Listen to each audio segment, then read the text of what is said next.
ایک صحابی گھر تشریف لاتے ہیں، بیوی سے پوچھتے ہیں گھر میں کھانے کے لیے کچھ ہے؟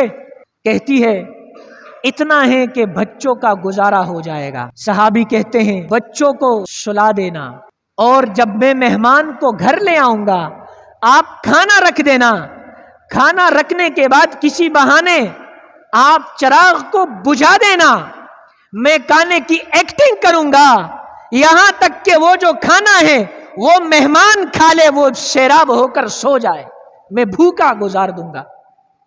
آپ بھی بھوکے سو جانا، بچوں کو بھی بھوکا سلا دینا، لیکن مہمان آیا ہے، غریب ہے، مسکین ہے، اس کے پاس کھانے کے لیے کچھ نہیں ہے، وہ کھا لے، اللہ ہمارا بندوبست کر۔ اسے دل پر ہاتھ رکھے، اس واقعے پر 1 منٹ کے لیے غور کر لیں۔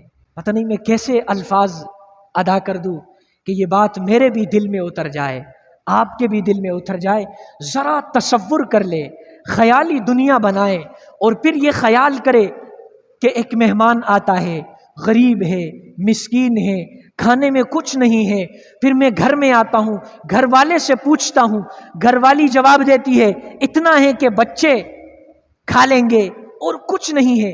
کیا میرا ایمان اتنا مضبوط ہے جو مجھے اس قسم کی قربانی کی اجازت دے؟